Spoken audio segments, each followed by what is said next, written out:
The American Revolution is celebrated as a war for liberty, a people rising against tyranny in the name of freedom. Yet many who led the revolution were wealthy landowners, merchants, and lawyers with much to lose. Enslaved people gained no immediate freedom, women saw little political change, and economic power largely remained in familiar hands. Was the revolution truly a democratic uprising or a political transformation driven by elite interests? And can both interpretations be true at once? In this video, we're going to examine this story in detail and uncover what history usually leaves out. In the decades before independence, colonial society was already deeply unequal. Political power rested primarily with property-owning white men, while large segments of the population had limited or no voice in governance. Colonial assemblies existed, but voting rights were restricted, and social mobility was uneven. When conflict with Britain intensified, it was not sparked by universal oppression, but by disputes over authority, taxation, and political autonomy that directly affected colonial elites. British policies after the 7 Years' War reshaped imperial governance. New taxes, stricter enforcement of trade laws, and a greater military presence were intended to stabilize the empire and pay for defense. For many ordinary colonists, daily life changed little, but for merchants, lawyers, and political leaders accustomed to local control, these measures represented a dangerous shift. Parliamentary authority now reached more deeply into colonial affairs, threatening established influence and economic arrangements. Revolutionary rhetoric transformed these disputes into moral claims. Pamphlets, speeches, and newspapers framed resistance as a defense of natural rights. This language was powerful and sincere, but it was also selective. The concept of liberty was defined narrowly, focusing on political representation and property rights rather than social equality.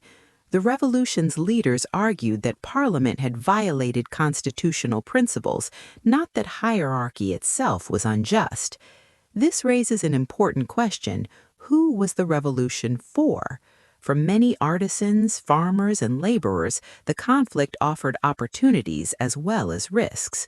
War disrupted trade, increased debt, and caused hardship, yet it also weakened traditional authority and opened space for local participation.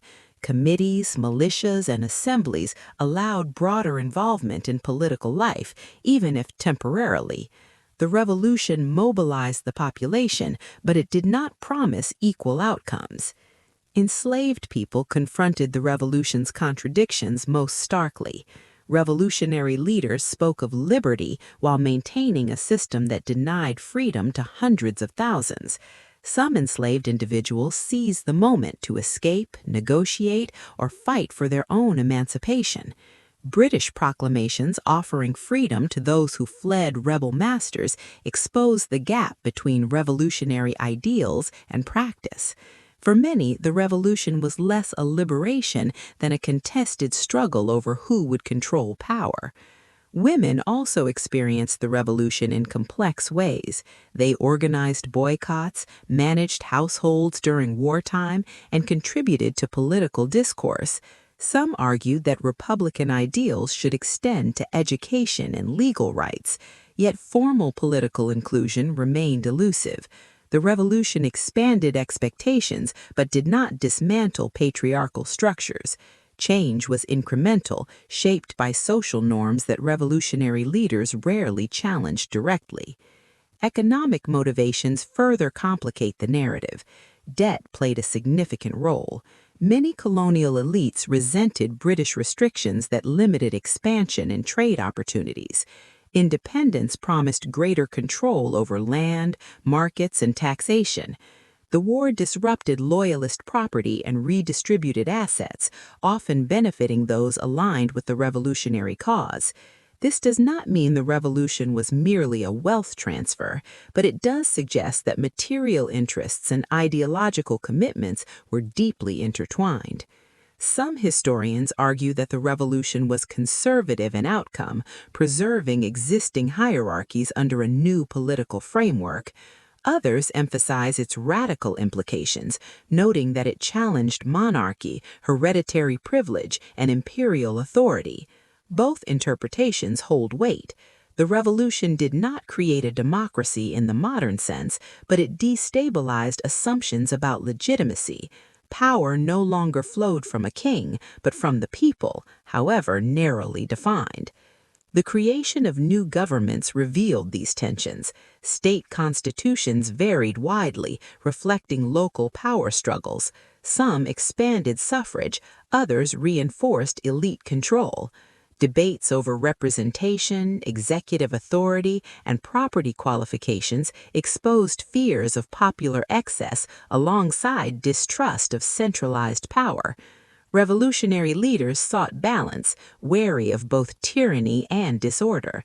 The national government that emerged after independence reflected similar compromises.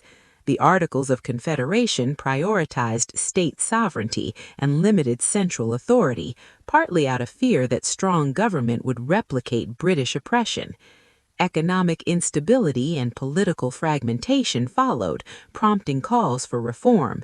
The Constitution that replaced the Articles strengthened federal power while protecting property and limiting direct democracy.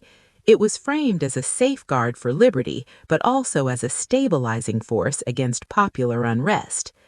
What complicates the freedom versus elite agenda question is the revolution's long-term impact. The language of equality and natural rights did not disappear when the war ended. It became a tool used by groups excluded from power to press their claims. Abolitionists, labor activists, and women's rights advocates all drew upon revolutionary ideals to challenge existing inequalities. The revolution's promises exceeded its immediate outcomes. At the same time, revolutionary leaders were conscious of the dangers of mass politics. Shays' rebellion, an uprising of indebted farmers, alarmed elites who feared that unchecked democracy threatened property and order. Responses to such movements revealed that many revolutionaries